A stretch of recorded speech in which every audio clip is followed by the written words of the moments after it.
Good morning. My name is Laura from the ministry called Northeast of the Well. Love the passage this morning on the harvest is plentiful and the workers are few. Our ministry is a ministry that comes out of the book of John. And in John chapter 4, Jesus also says, again, I tell you to open your eyes and look in the fields that the harvest is plentiful. And we see that in our ministry all the time. Our ministry goes out to people who desperately need God and normally are not going to find themselves in a conventional church. The ministry comes from the book of John. The name is Northeast of the Well. And in John 4, verse 4, Jesus had to go to Samaria. He had to go to the need. He did not expect the woman to come to him. And the scripture says that Jesus had to go, and then down the line, the woman has an encounter with Christ. The woman who is broken, as we talked about this morning in our scripture reading, the woman who has shame, the woman who has failure after failure, and Jesus meets her in her brokenness. And then she has that encounter with Christ, and some of us know that when we have an encounter with Christ, we get changed. And we get changed from the inside. And so she goes back to her community, which is Sychar.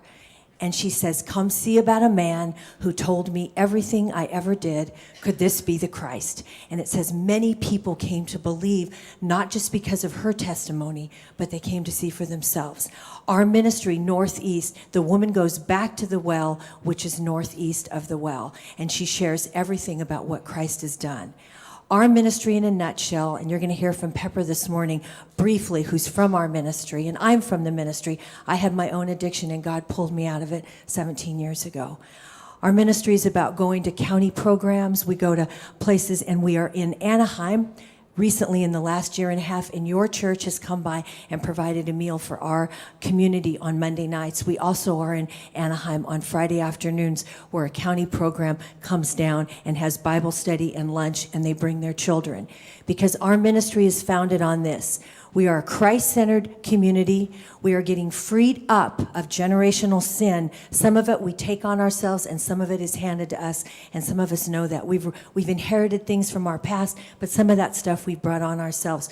But God doesn't care. His power will free us. And we see again in John chapter 21 where Jesus reinstates Peter back from his failure.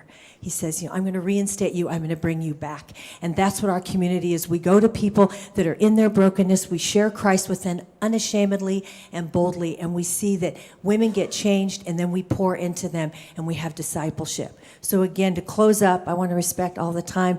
We go out to people.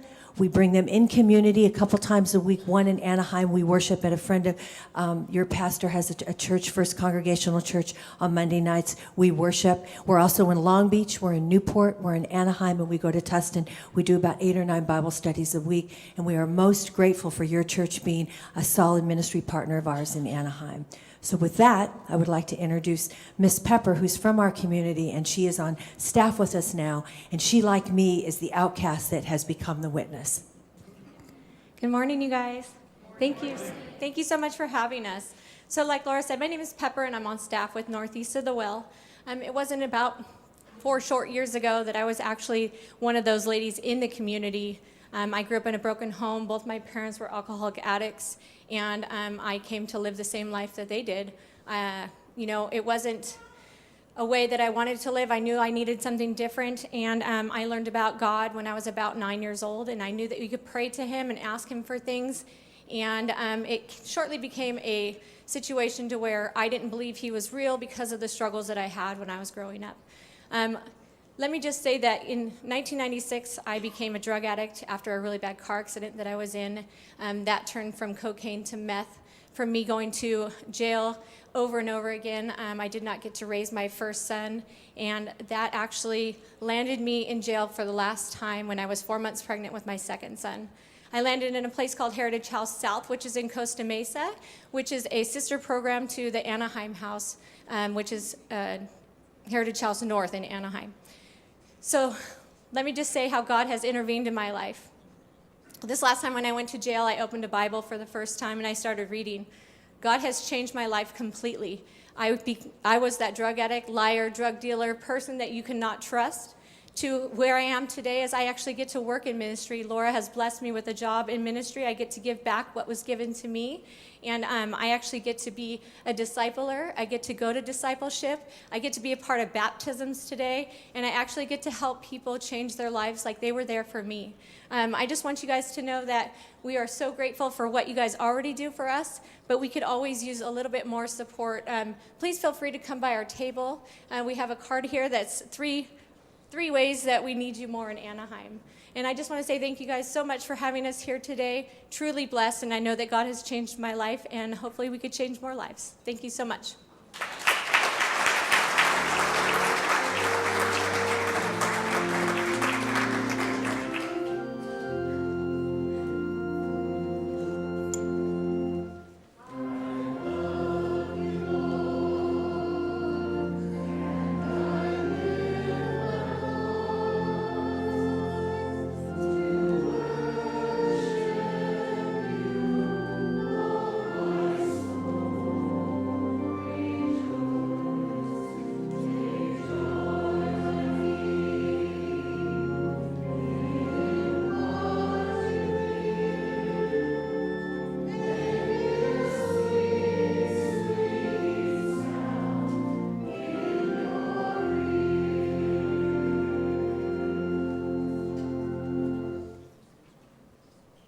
Hi everyone, my name is SueLynn and I come from Giving Children Hope, located in Buena Park, California.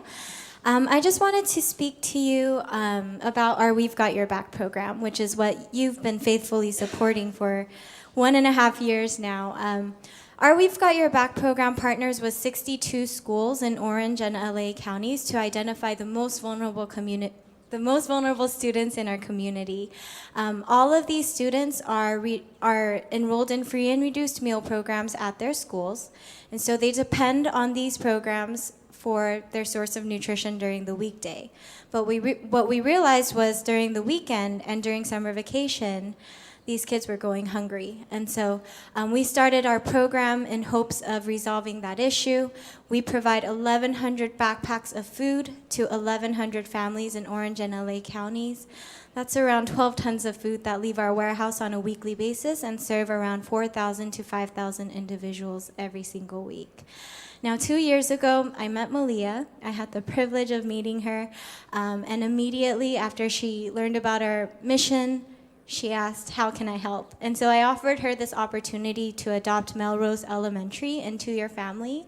And since then, I've heard from Susan, the school liaison, that their lives have been changed. These families' lives have been changed. Just to give you a brief story of just the great amount of need of these families, I was able to go out to summer distribution to Melrose Elementary to distribute food to these families. It was one of those days when it was around 105 degrees and I was just in the shade, sweating and complaining. But out of the corner of my eye, I see these families walking across a freeway overpass, walking a couple of blocks to the school. They came to me, they were smiling, full of gratitude. And here I was, sweating and complaining in 105-degree weather when they had to come probably a mile or two, walk a mile or two from wherever they were to this distribution.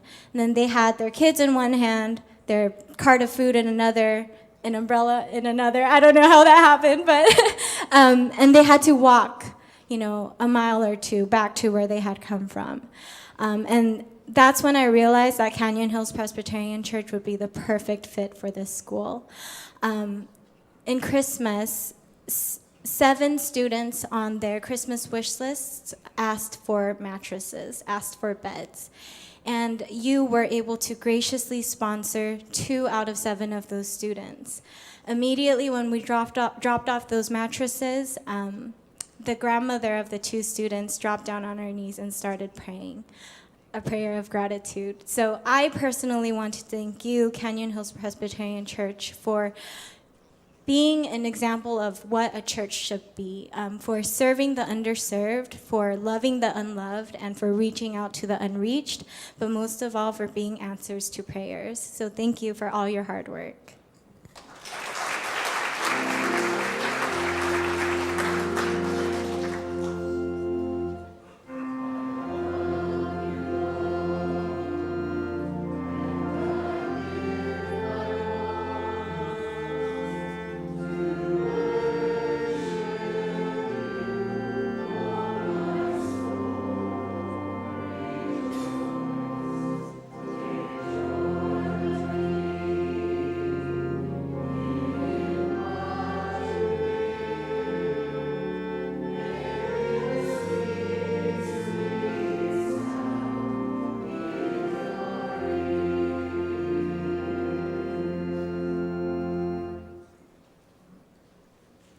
Good morning.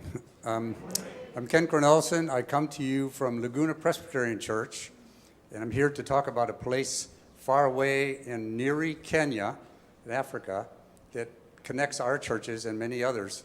It's a Tumiani children's home. I've had the privilege of traveling there many times, one time with your pastor, Lisa, and some other members of your congregation a while back. And your congregation has been connected with this home for years, but this past year we just kind of reconnected, your church reconnected with the home through the sponsorship program. Some of you may remember that I was here about a year ago, I think it was, and spoke to you about that sponsorship program. Since then, several of your congregation has stepped up and sponsored children from Tumiani Children's Home. And we're very proud of that, and you guys should be very proud of that also. Today, we bring more children available. Each year, as children graduate from high school, from the children's home, they have to leave the home. And when that happens, they bring new children in. The children there, they actually have a waiting list. And they come there through a committee, sponsorship committee, that has to review their application. And so this year they brought in 25 new young children, first, second, third, fourth, fifth graders. And so I bring some of those children to here today for you to look at. I'd like you to stop out at the booth out there. I'm very proud to be here and be part of your mission fair today. I think it's a wonderful opportunity to get together with this opportunity and all the other opportunities here that are presented to you today. So I thank you very much, and have a good day.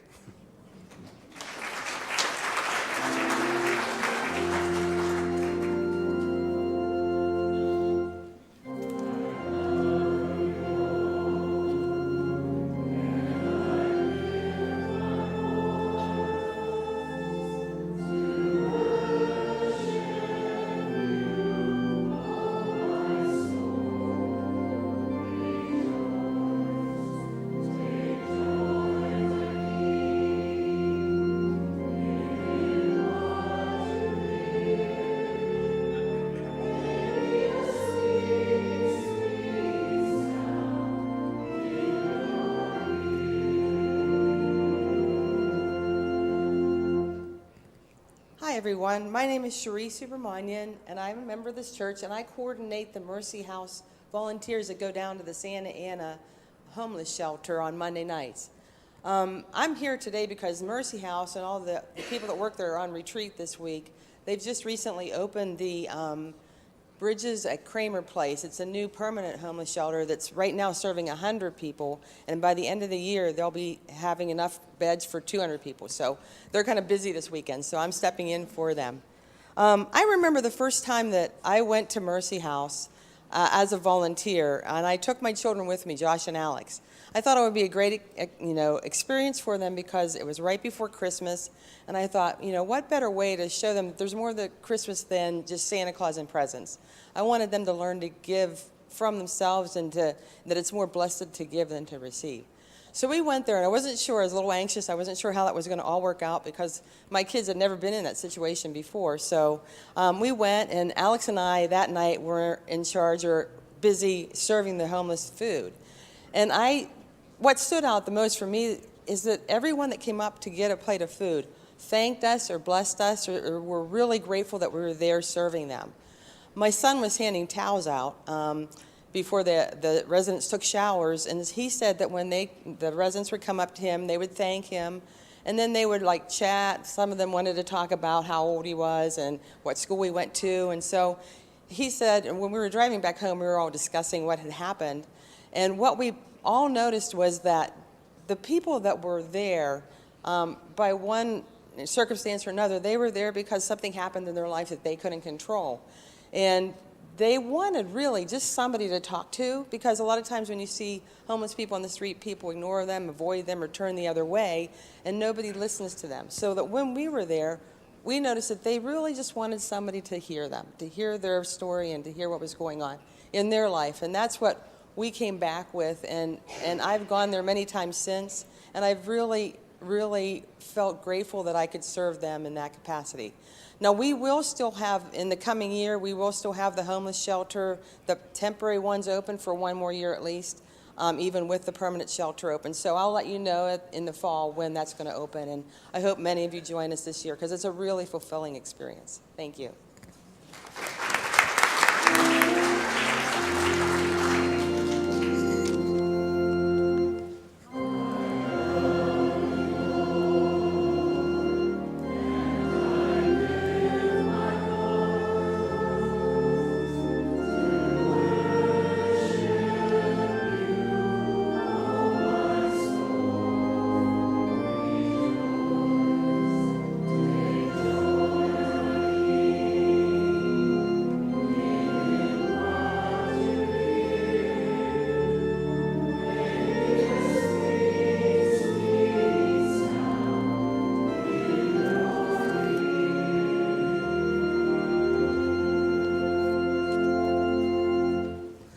Good morning. My name is Carole Knockon, the Shower Plus Ministry of the First Presbyterian Church of Garden Grove.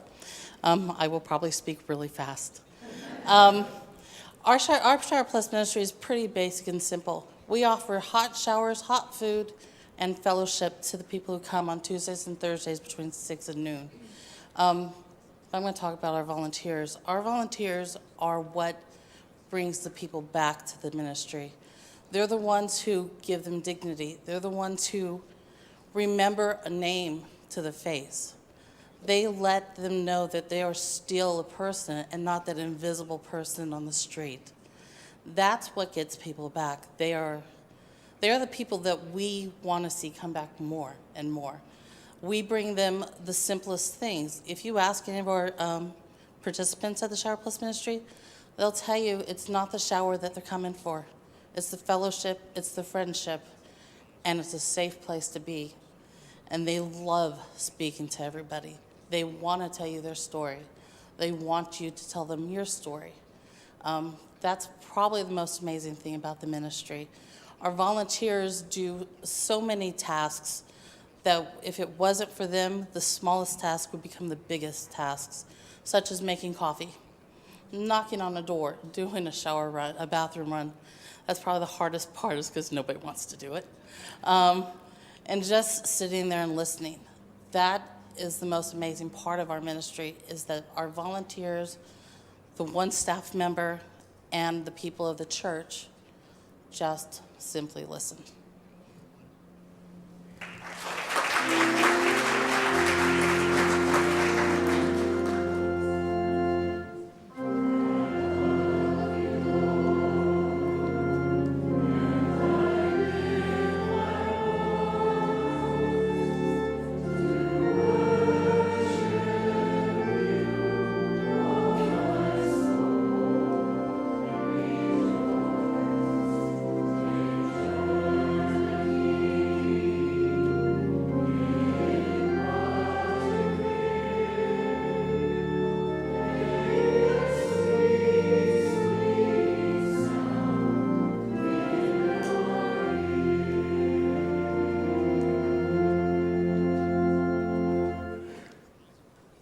Good morning.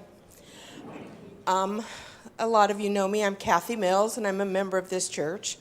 And I'll try to get through this. Lisa asked me to talk about why I volunteer for Mexico Mission. And I thought about it a lot, and it's because I'm truly blessed. I've never been without. I've always had a home. I've always had food. I've always had a church and a church family. And I've been involved with the Mexico Mission since it began, either because my family went down, or I went down, or I was a prayer partner, or I baked cookies, or I donated things that were needed. And so that's been 30 years. And excuse me. You know, I get emotional. I'm the church crier, so what can I say? Anyway, so because I'm so blessed, I've always felt that I need to give back or to pay it forward. And so Mexico Mission just seemed like the best place to do that. So last year, I was looking for a new place to get really involved, and I mentioned to Jack that I wanted to get re-involved with Mexico Mission. And he said, oh, good. Little did I know that it would take up the majority of my time. I would spend a lot of time down in Mexico. I would learn to build my own house, and but it was fun, and it was needed. We've built houses for people, but now we were building a place for those missionaries to go and stay. It's also a Sunday school. It's also for missionaries not in our church, maybe future missionaries from other churches, and it's been very rewarding for us. So I want to thank all of you for financing it, for praying for us, for going down with us, for building with us. It's just been a marvelous experience, and this past year has just been wonderful. So thank you.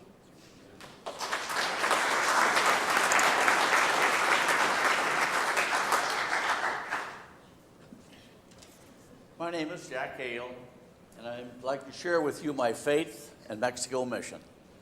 Kathy's told you what it has done.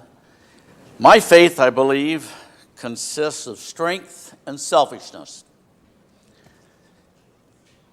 That's kind of the way I look at it, and I know that faith is not an easy task.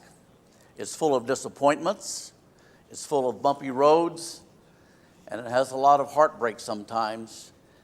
And it takes a lot to get through those heartbreaks and to come out on the other side. And that's where the strength comes in. And my strength comes from prayer and other people.